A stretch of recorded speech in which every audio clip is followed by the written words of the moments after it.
had everything lined up to quit. The freedom money was sitting in his account, a tangible number that whispered of escape. His restricted stock units had vested, turning digital promises into real wealth.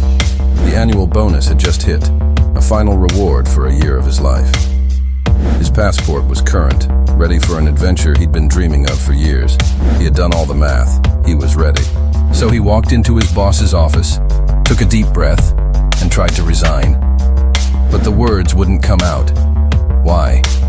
Because every single perk of his job was a link in a chain, and together they formed a pair of golden handcuffs. Think about it. He couldn't just leave. There was the stock cliff looming next quarter. Walking away meant leaving a huge pile of money on the table. And what about the big retention grant scheduled for next year? That was another fortune designed to keep him right where he was. It wasn't just the money either. It was the prestige, the title on his business card that opened doors and commanded respect. It was his team, people he'd mentored and grown with. It was the corner office with that incredible city view, a daily reminder of how high he had climbed. He convinced himself he was staying for the right reasons, but he wasn't staying for the love of the work. He was staying to avoid the gut-wrenching feeling of losing millions by walking away. Psychologists call this loss aversion, but in his world, it wore a tailored suit and a confident smile.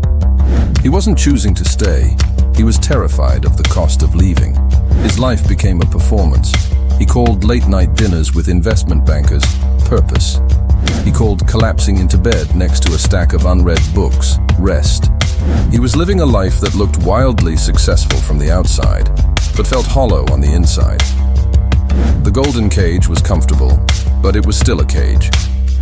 He was rich on paper, but poor in spirit, trading his time and his dreams for one more zero in his bank account. Then, one day, something shifted. The pain of staying finally became greater than the fear of leaving. He did it. He walked away from the title, the office, and the unvested stock. He took a massive pay cut for a new role, something that actually excited him. And a funny thing happened. The moment he'd left, he felt rich for the very first time. He realized freedom isn't free, it has a price. But he also learned that staying had a cost too, one he was no longer willing to pay. If this story resonates with you, if you've ever felt trapped by your own success, you're in the right place. Follow RichNerve, where we explore the intersection of wealth and fear. Thanks for watching.